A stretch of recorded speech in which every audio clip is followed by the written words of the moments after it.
Welcome to the Cutting Edge Founder Series, where culture and entrepreneurship meet crypto. Today, I'm joined by the founder of Decentral Games, a platform that is a decentralized casino in the metaverse that also recently rolled out its play-to-earn platform in the metaverse. Please welcome Miles. Hey, Miles, how you doing? Hey, how's it going, G? Thanks for having me. Yeah, how's everything been going? I assume it's been a busy couple of weeks for you. How's that been? Yeah, it's been pretty hectic since we launched Play to Earn Poker, Ice Poker, and the response from the community has been really positive. Player base has 10x over the last month just due to this, and we're just trying to maintain the momentum. So been grinding. Yeah, so before we get into that, because I definitely want to dive down that rabbit hole and really get into that, why don't we start off by you telling us a little bit about your background and how you found crypto and how you ended up being the founder of Decentral Games. Yeah, definitely.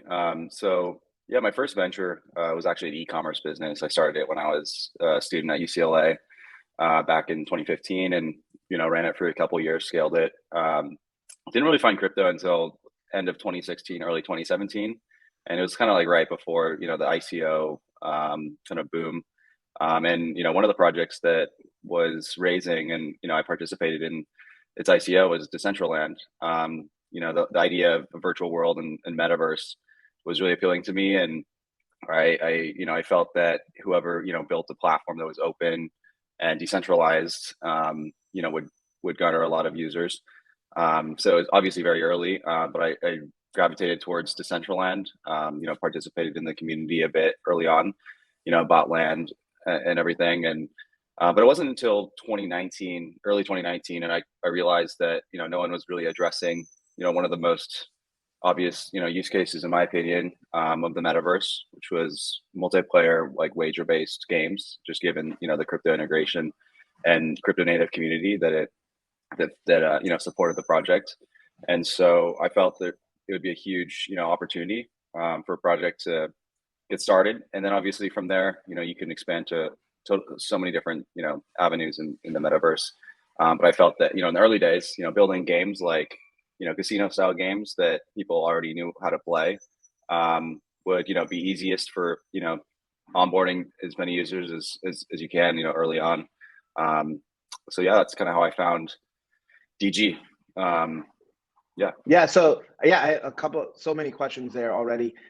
What made you decide to build in Decentraland as opposed to other metaverses?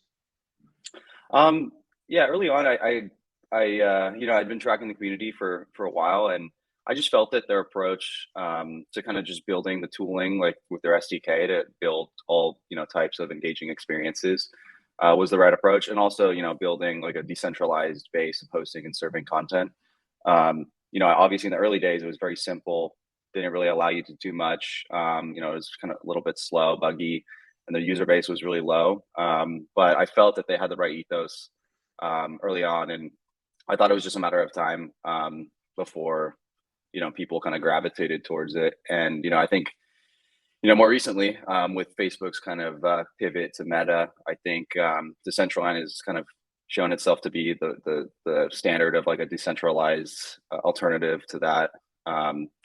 So yeah, I think it's some of the other metaverses are a bit more specialized in terms of specific types of games, or easier development experiences, more drag and drop as opposed to heavy coding, which is good obviously for rolling stuff out. But for what we were trying to do, build multiplayer, wager based, crypto enabled, meta transaction games, such as poker or blackjack. It kind of requires us to have a lot of customization with regards to like scripting and logic. And Decentraland is really the only platform that allows us to do what we want to do. Right. And did you ever consider just going, instead of using Decentraland, but maybe going on a like web-based script, like how like Poker Stars or whatever would have like their online casino of some sort, where it's kind of, I mean, it is a multiplayer experience, but it's a very like individualized experience, right? Like you don't feel like you're interacting with other people. Did you ever consider that? Yeah, definitely. I think early on, a lot of the early investors in DG were kind of pushing towards doing our own platform, and maybe, in the future, we're considering like rolling out our own client that's just more accessible. But I felt that, we really wanted to differentiate ourselves from what was currently out there. And I felt that I kind of saw the metaverse as just kind of one of the next iterations of the internet. And I felt it was like a huge opportunity to establish DG as something cutting edge, as opposed to trying to compete with the big guys. That were already huge, like in the web based gaming space.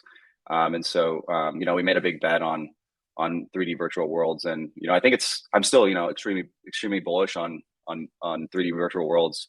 Um, uh, and it's been great, to see kind of the conviction shared now with a lot more people. So when did you, I guess, start Decentral Games? I think we spoke in the first time we spoke, I think was in the summer of 2020, maybe, right? It was either I Yep. think early or midsummer of 2020. And you were raising the round, the seed round, I think it was at that point, but you were already doing work on it for a couple months. So I guess like when was it that you actually were like, all right, fuck it, I'm going full in on this, and like just start dedicating to DG? Like how'd that timeline work?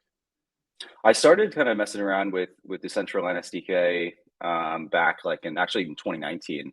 Just building very simple. Like we actually built a slot machine was the first game. It was very simple. It was like one play, like single player, and obviously, it didn't even really matter you were in the metaverse, but it was cool that you were because you interacted with the machine in the 3D environment. And then I progressed from there, building kind of more complex, more like multiplayer games like roulette, blackjack, throughout the rest of 2019.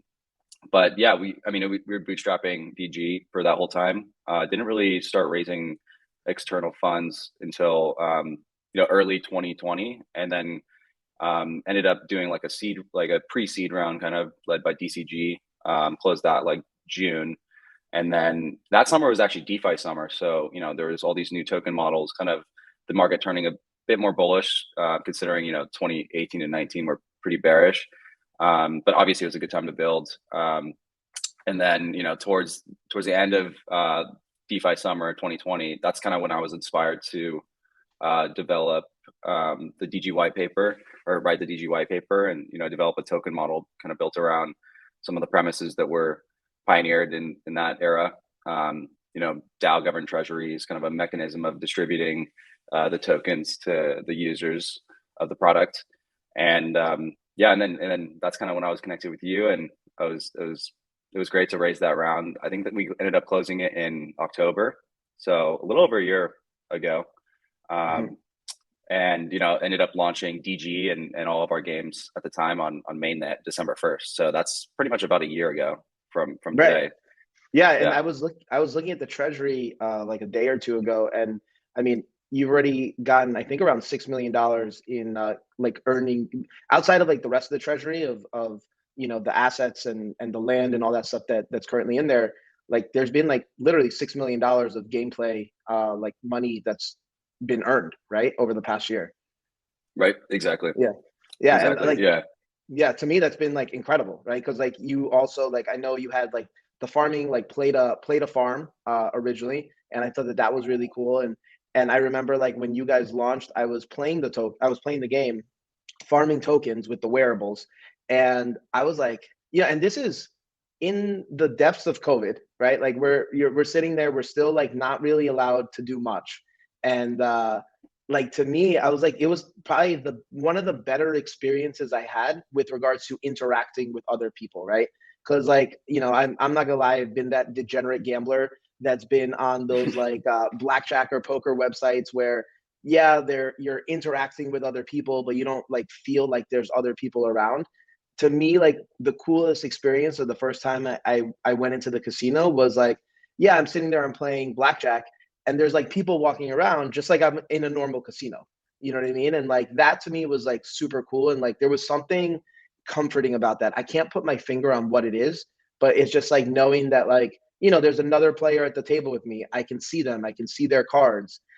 People are walking around. Like I had a couple friends that what we were doing was so that we could actually talk as if you were like at a blackjack table in a casino. We were in group calls together while we were playing, right? And we were like discussing our hands while we were playing on the site. And like that to me was like, it's like again, it's like not the super, because the technology doesn't allow it yet. Like it's not the most immersive experience just yet, but like to me, it's like those are all like the underpinnings you need to have like a successful social game, you know. And that to me was what really attracted me to what you guys were doing, especially really early on. It's like creating this social experience when people had lost that immensely during COVID. Yeah, absolutely. Yeah. Absolutely.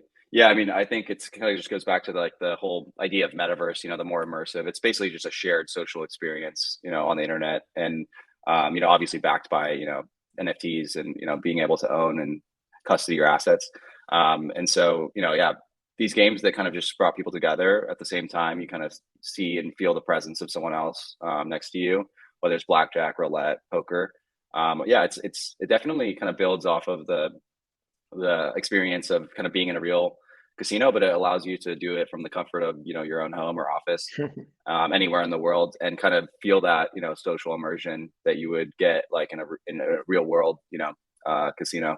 And so yeah, building the games, it kind of was interesting because there wasn't really any standard that we could go off. We were kind of basically combining two experiences. The one being the online typical blackjack or roulette or poker experience with like the actual experience of being in real life casino. And so kind of we're taking inspiration from both and kind of creating an experience that ideally would have the best of both.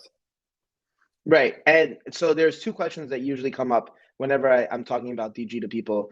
And one is the gameplay experience. And to that, I always use, even like I just crypto in general, my reply is usually like, do you remember like what video games were like 30 years ago? You know what I mean? Like when I was like 7 or 8 years old, and I'm dating myself here, but I started playing Super Mario, like the original Super Mario Brothers, right? And like literally the graphics of that look like literally this crypto punk that I'm wearing. And never would I have imagined that I would be able to be sitting in a living room 30 years later playing an MMORPG with my best friends on different parts of the world, doing like a 100-person free for all in Fortnite with like that kind of graphics. And it's like to me that's Yeah. that's what I always use. I'm like, so for you to say the tech isn't there yet is just your lack of understanding of how technology works and how it iterates over time. And it's like we're building a new tech stack that's decentralized. So obviously we have to start at the bottom, build a solid layer, and build from there. And so, I guess as you see the forefront of tech in the metaverse and how all this stuff is going, like, what are your thoughts on that? Like with regards to the future, how that tech is playing out, like in real time. Like, what are your thoughts there?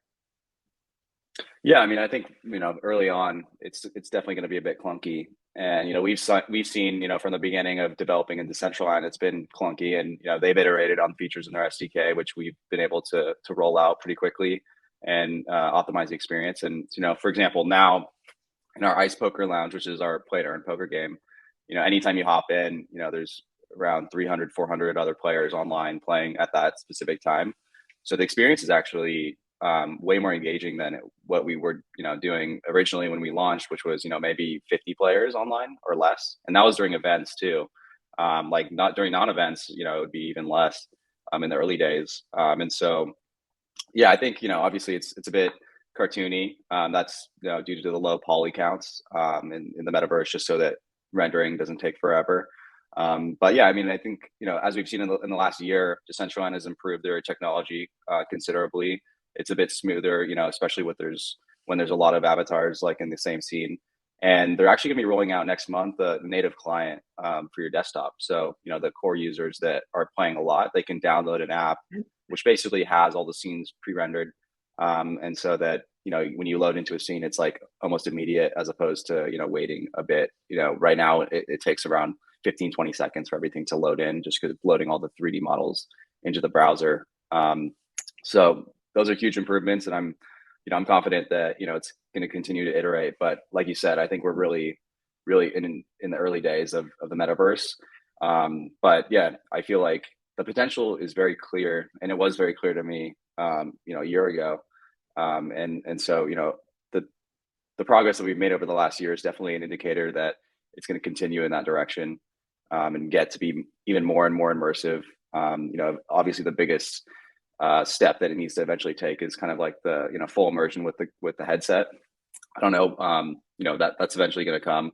I would say in the next year, that experience will Oh be kind wow, of, yeah, you think it's going to be that yeah, yeah. quick?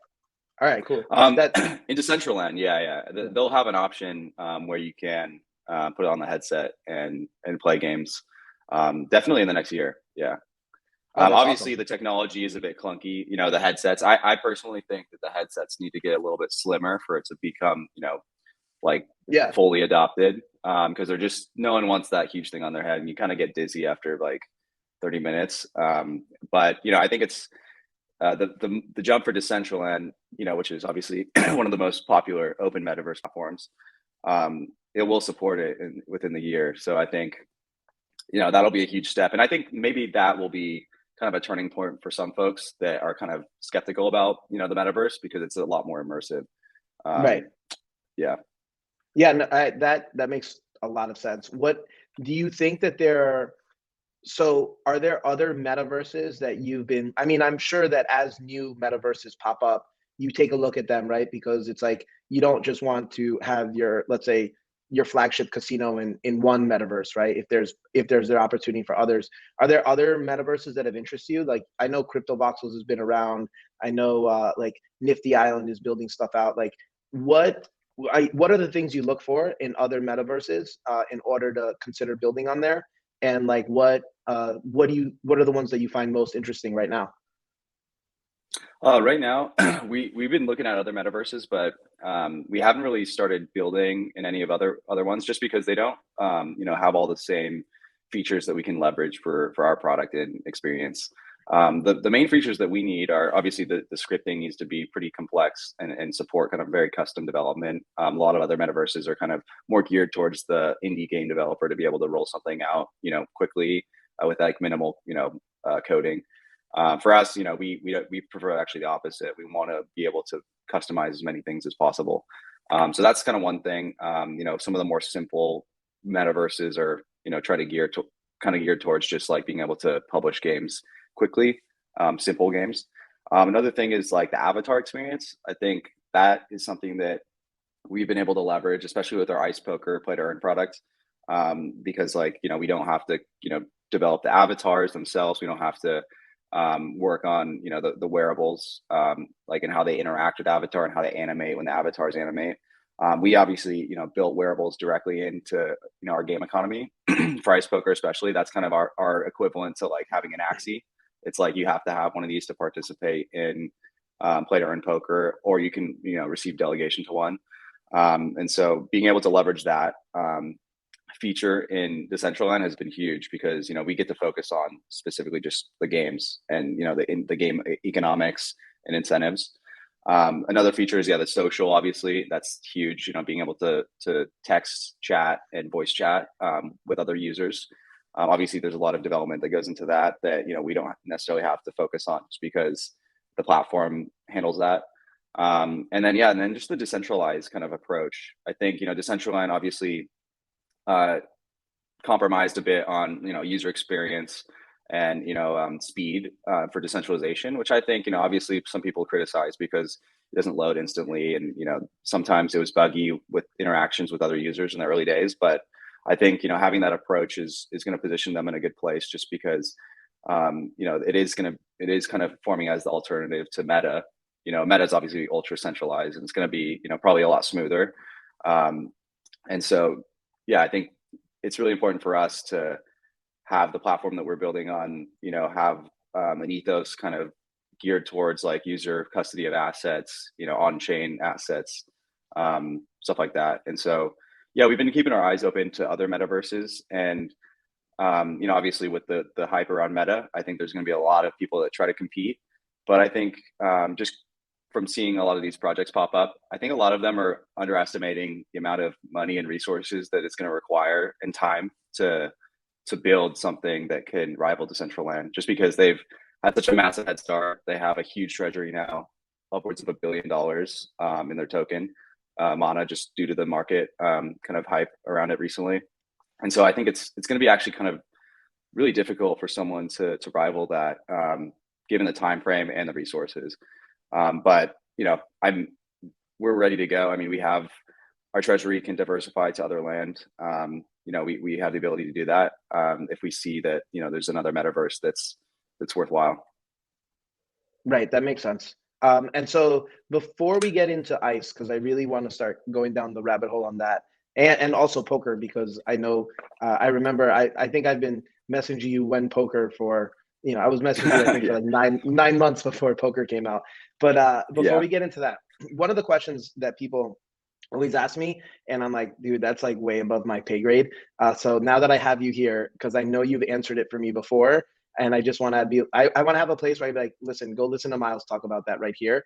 Is how do you how do you ensure that the game is fair, right? That one, people aren't cheating, but two, also that like the probabilities are fair, and like that the house edge isn't stronger than it should be, and stuff like that. Like how does that mechanic work? Because I don't understand the technical part of it, but I know obviously this is something that you were intricately involved in. yeah, definitely. I mean, so all of our crypto wager games are on chain. So all of the smart contracts, handle the payouts and the wagers. We're working on right now integrating like Chainlink VRF to even further push that in an on-chain direction. Right now, we've been audited by several third-party auditors within our community to ensure the fairness. We're just simply using like a hash chain that generates the randomness and makes the payouts. But we're constantly trying to move in the direction of like everything on chain, even the randomness generation.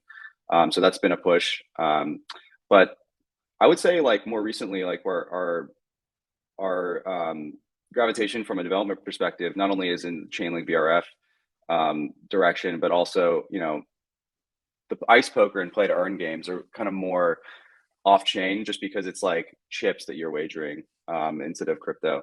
So, and we found that that's actually a lot more popular and has been garnering a lot more users just because of the EV positive nature of the games.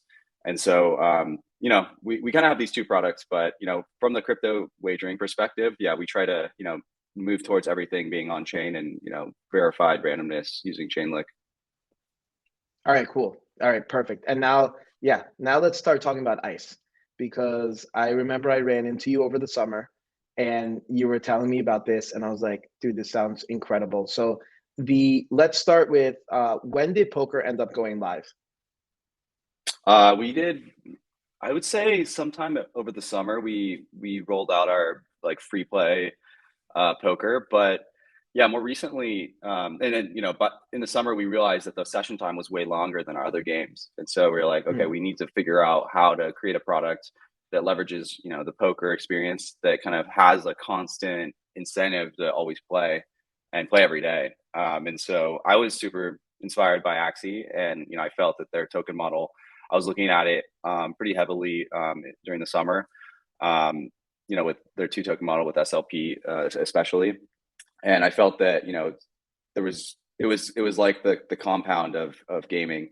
How what Compound did with like their LP mining for DeFi. I thought Axie was like that version in gaming, but I felt that the cycle would be a lot more drawn out just because building a game takes a long time and a lot of resources compared to like forking a DeFi protocol and rolling out a new token, which can be done pretty quickly. And so I felt that there was a huge opportunity for DG to establish itself as kind of a leader in play to earn.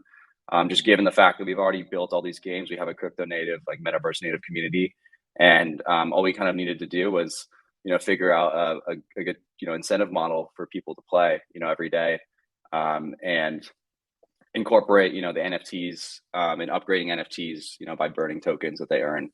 And so that's kind of how I started writing the ice white paper, which is middle of this summer. We announced it on September 1st, and then we said 2 months, and it was an absolute grind. The DG team didn't really sleep at all for those 2 months, and then we got it out on time, which was awesome. End of October, so a little over a month ago, and yeah, since then the growth has been crazy. Like people are playing on average 3 to 4 hours a day every day. And so we incorporated the wearables as like the NFTs that enable play to earn. So you have to purchase one. To give you guys an idea of like the demand for them, we minted our first batch at 0.1 ETH and the second and third batches at 0.25, and the floor has risen up to like 1.3 to 1.5 ish over the last like couple days. So there's like a huge demand for these assets because they basically enable you to earn tokens up to 330 on average ice per day, which is around $40, which is pretty considerable, for a play to earn game. And then we built in delegation directly into the base layer of ice poker. This was actually a tip from Gabby from YGG. I remember I was talking to him about the ice poker white paper kind of during the summer, and he was like, you gotta build delegation in to the base layer, have some type of revenue share between the player and NFT owner. And I was like, okay, took it to heart and incorporated that directly into the base layer of our game. And then so basically when you own an NFT, you can delegate it to a player. It's basically you're giving them the ability to play with it, and then they make 70%, and then the NFT owner makes 30% of the ice, and it's distributed automatically at the end of each day, which is kind of a much better system than some of the scholarship models that we've seen, just because it's more manual. Scholarship models, obviously, there's issues with giving up account access and access to the NFTs, and so in our case, you don't have to give up custody, you don't have to give up account access. You basically just link the two accounts together by just signing a transaction, and then the ICE tokens at the end of each day at midnight UTC are distributed automatically, so the So, people can, yeah. Go so ahead. yeah, so that distribution, is that a set in stone, like 70-30, or can people adjust it for like higher payouts over time if like somebody's doing well or whatever? Like, is that toggle? Yeah, Can you so toggle that? yeah, we can toggle it. We just launched with 70-30 just to make it as simple as possible. But yeah, Right. in the near future, we're going to be like allowing all different splits, because I think it's going to be highly tied to our player ranking system. We're kind of developing a player ranking system so that as you play ice poker as a player, you kind of have statistics that are public. And so obviously, if you're a really good player and you're winning a lot, then someone delegating to you will have to offer you a much better deal because of Right. your stats. And so yeah, we anticipate there to be kind of like a huge whole market around this player stats and delegations breakdown for the revenue share. And so this all going to be incorporated into our delegation dashboard. It's like a feature that I think we'll probably be able to roll out like a proof of concept within the next like 2 weeks. It's basically just right. So right now, when you delegate, you're actually not able to see like how they perform. You just kind of see how much ice that they generate for you. And so a lot of these people that are kind of starting these mini guilds within our community are requiring the user or the players to send them like a screenshot of their stats at the end of each session. And so it's kind of manual. It's not very optimal. So we're building a product right now for our NFT owners that basically allows them to see exactly, which challenges they completed that day, what their net chips score was, how many plant hands they're playing, stuff like that. And so, yeah, we're just trying to basically give the tools so that anyone can create a guild. And so we want basically all of our community members that have purchased these NFTs, during the mints and on secondary that are trying to accumulate them to be able to essentially run and manage their own guilds without needing to use any external products or distribute any payroll manually. So basically, it's just completely run automatically, with our platform, and all they need to do is just get the players. And if they're not performing well or not checking in that day, then they can easily get a new player.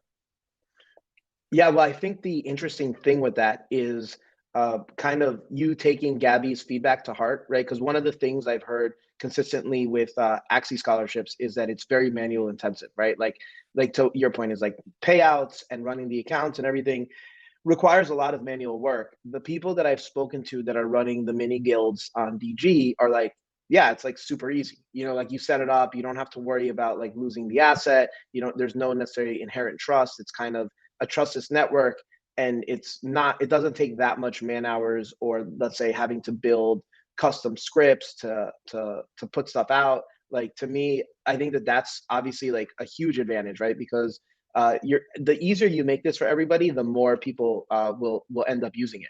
But I think that kind of leads me to what I was just thinking about while you were discussing this is like, whereas let's say Axie is more of a mining time, right? Like poker is a game of skill, right? So if I own a wearable and the person that that I have that's playing using my wearable isn't a good poker player, I'm not going to make as much, right? So I think the interesting dynamic there, and how have you seen it been playing out so far with regards to, let's say, like, somebody was using it, but they're a terrible poker player, and I obviously want to optimize my earnings, so I try to find a good poker player. Like, how has that like turnover been on I guess let's call them partnerships?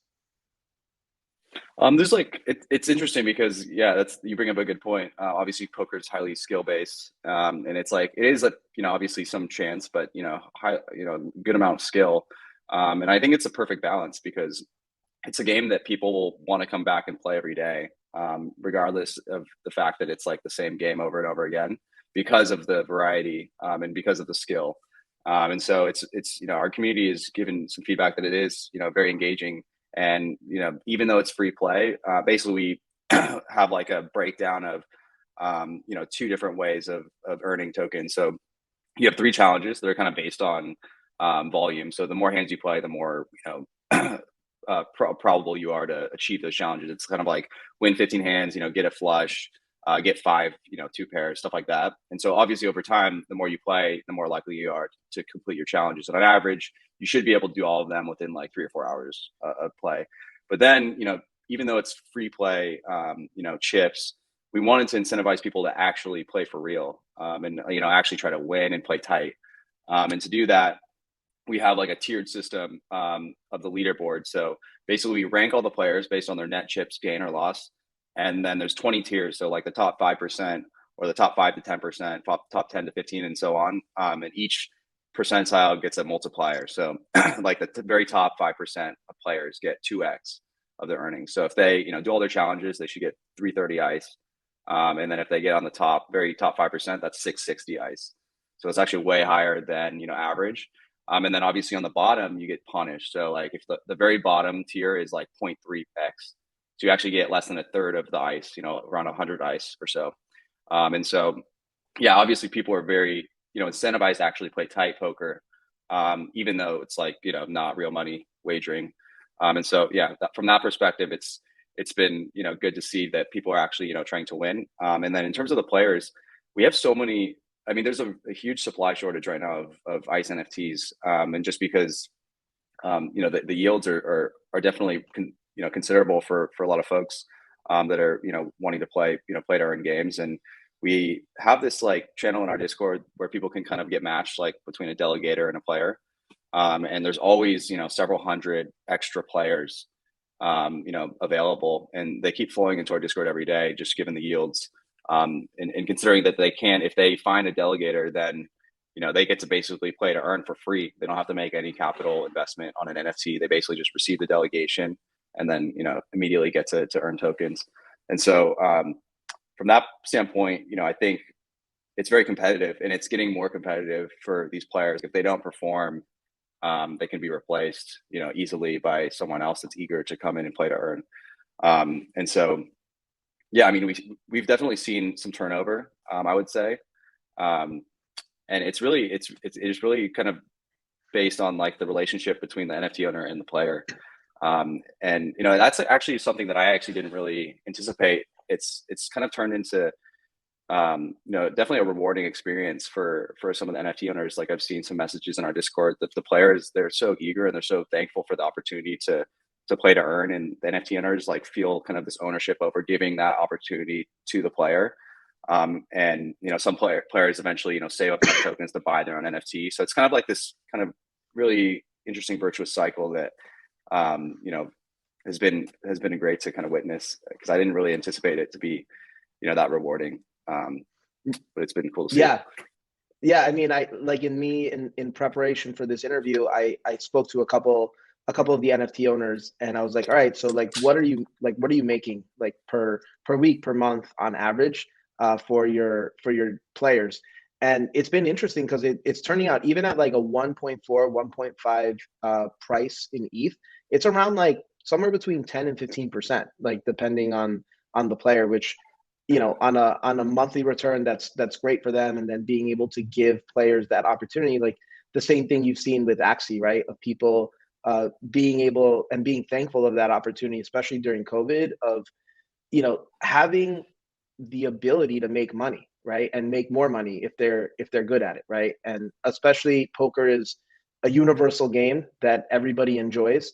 And so I think being able to make it play to earn, and it's funny because people are like, well, isn't poker play to earn anyway? And it's like, yeah, sure it is, but like, you're not able to sit at a table with no money and earn your way, up the ladder, right? Which kind of leads me to my next Right. question. Do you find that people have started, or maybe it hasn't been long enough yet, where people have started at play to earn, but then make their way up to like the normal stakes table, where it's like, all right, well now like I've made some money, I want to play like 1-2 or 2-5 or something, and play like big boy games. Yeah, definitely. Yeah, I think, from the play to earn perspective, yeah, obviously all poker is play to earn in a way, but I think the thing that differentiates ice poker is just the EV positive nature.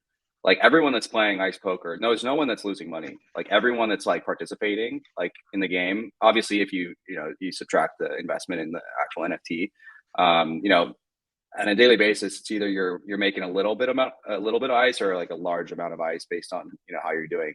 So I think that from that standpoint, it's something that kind of fosters a much more positive community as opposed to some of the other games that are inherently EV negative over time. But I would say yeah, we offer all of our other games in ice. So we've seen that once people do earn ice, they're able to then claim the ice and then go play the other big boy games like with ice and wager it in our other venues.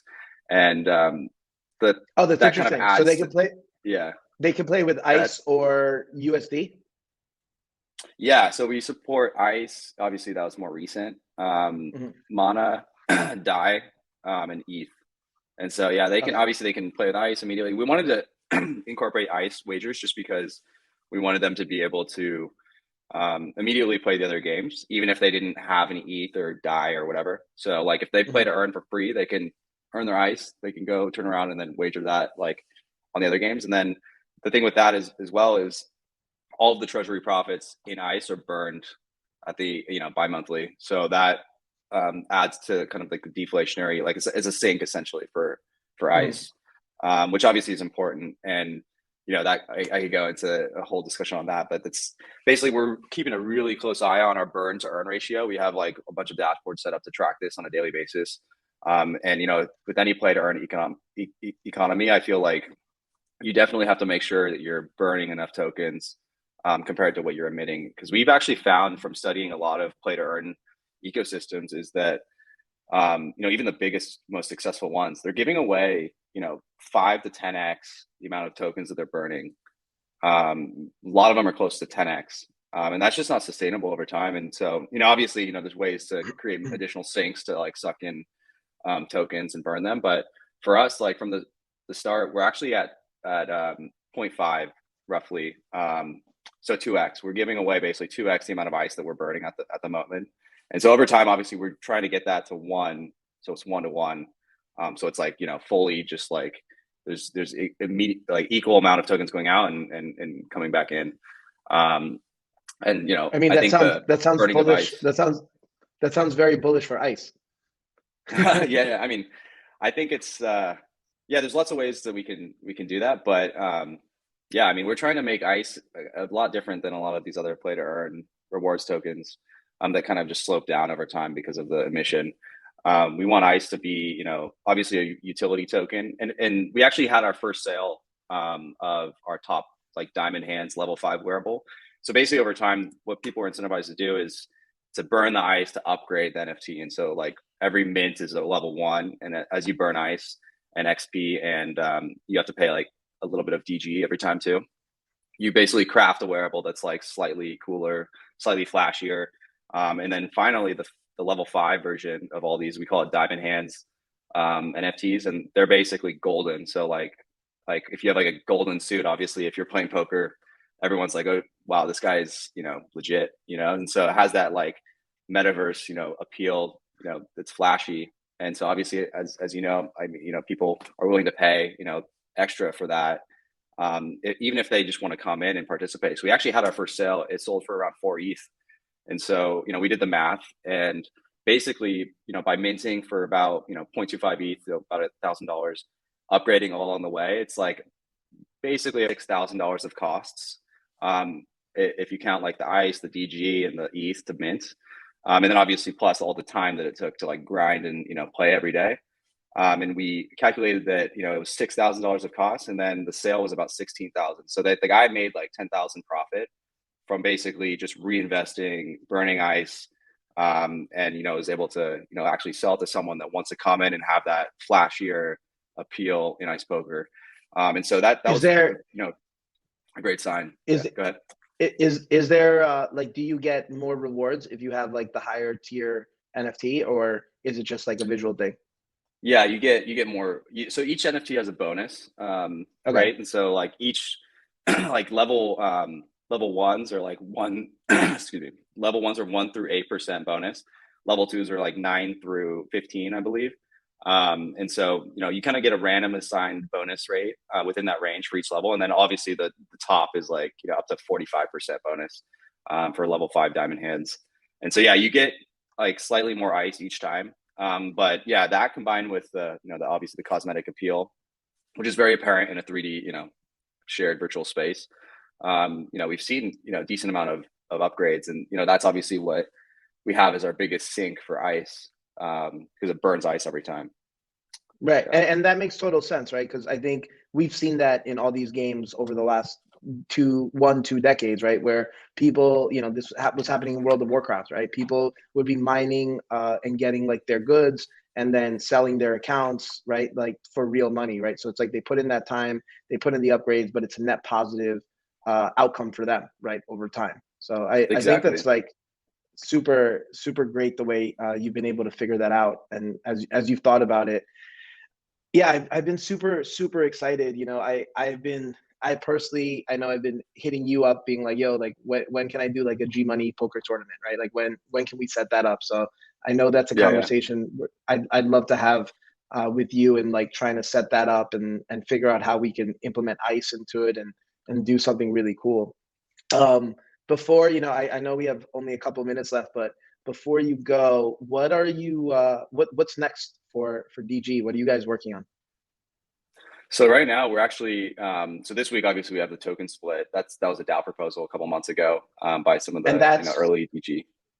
and that's going to be 1,000 to 1. Yep, exactly. So one current DG will be redeemable for 1,000 of the new DG. We're rolling that out, and then so our supply cap will go from 1 million DG to 1 billion, and then we will be rolling out governance V2 as well. So that's highly based kind of on the sushi model of like X sushi and sushi. Basically, you have this token that accrues the rewards automatically, as opposed to having to like claim and restake each time. So it's going to be a lot better for gas long term. Um, and then we have some new liquidity pools coming out. We're actually able to provide all the liquidity and indexes now from our treasury. So we are, it's great for DG just because we don't have to like give away LP rewards, which obviously is dilution over time and inflation. So yeah, those are all big things this week. This week we're actually also just really focused on scaling our game servers. The demand that we saw over the last week was crazy, and it's definitely we need to be able to like 10x our user base, and I think we can.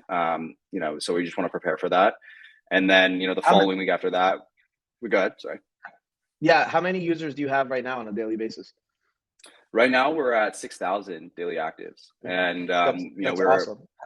we're at What percentage of what percentage are you of Decentraland?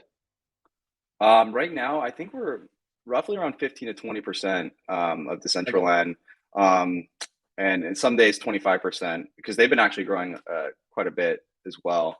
But yeah, it's a decent chunk, and we're pretty much the only place where people can hop in and start to play to earn for free and earn real tokens and be able to participate and start their own guild and own business within the metaverse.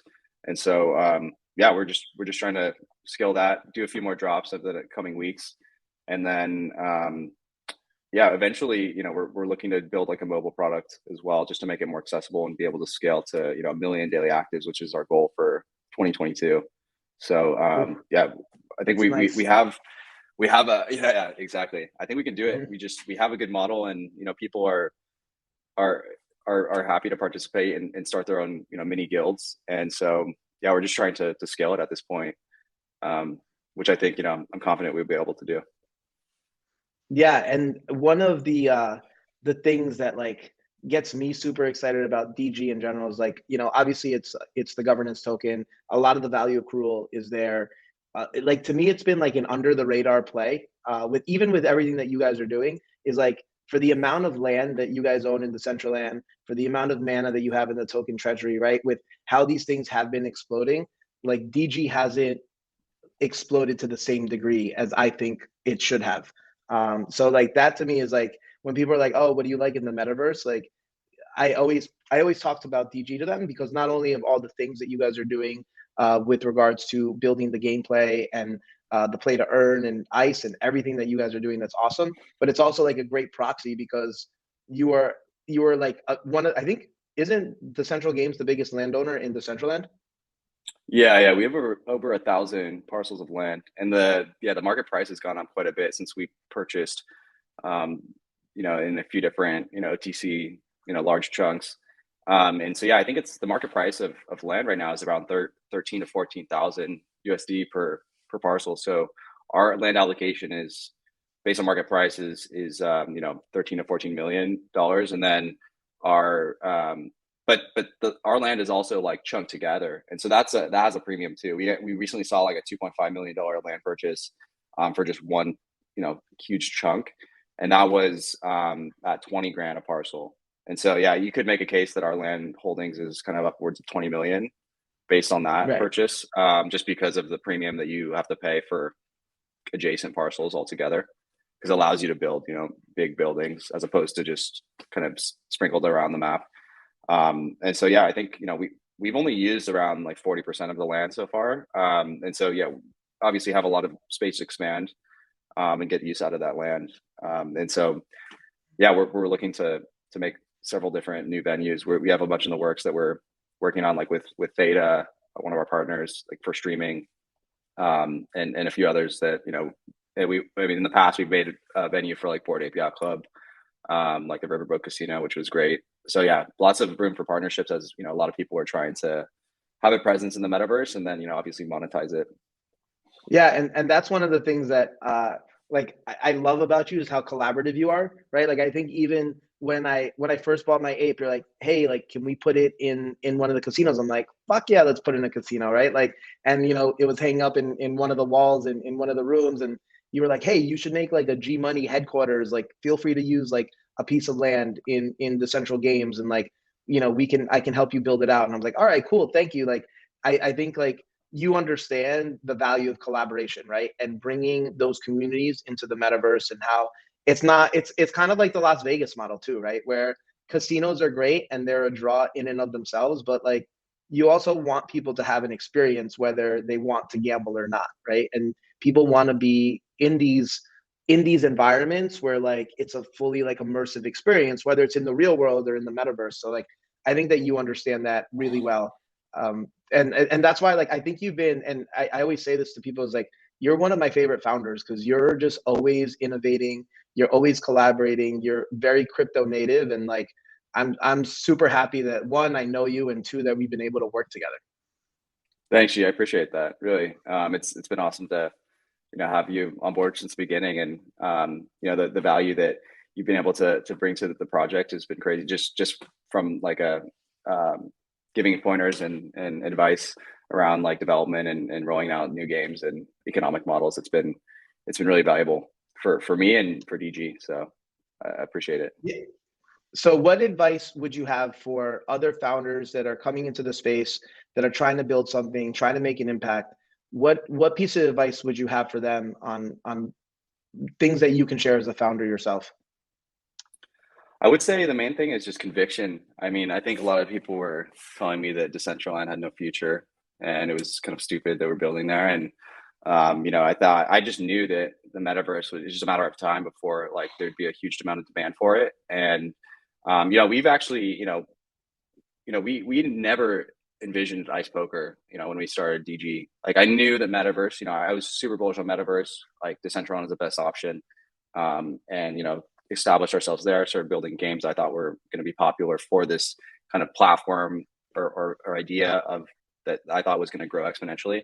And so I would say if you have conviction on like a certain thing becoming big, and then just relentlessly innovate around like things that you think would be appealing and popular within that bigger subset of things that is going to increase in size exponentially, then you can't go wrong. I think obviously over time you're going to learn from what works and what doesn't, and if you have the conviction, I think eventually you're bound to hit produce something that's can garner a decent amount of traction. Obviously it's easier said than done, but if you do have that conviction, I think it's powerful.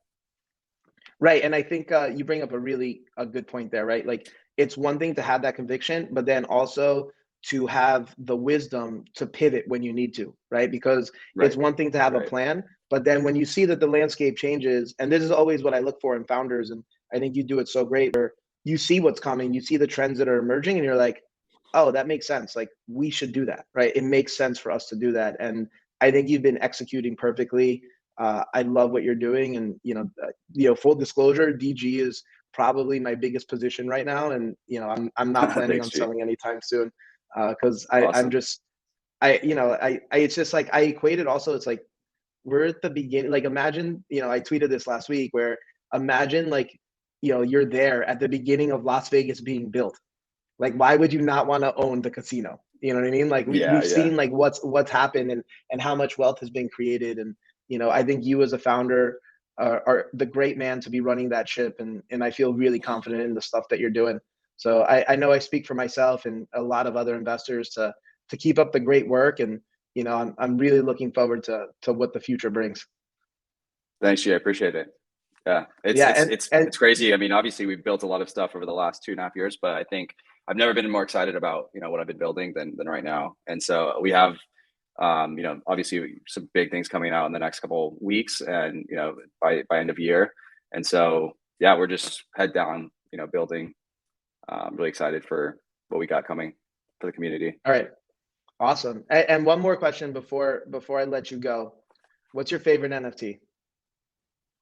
I have to say my punk. I just have such an emotional attachment to it. It's like obviously the NFT that's given me the best in terms of just the return on the value of it. But I don't think anything really comes close, other than obviously our ice poker NFTs. Those are cool because you can play to earn with them. But yeah, the punk is definitely, and I actually bought it because of you.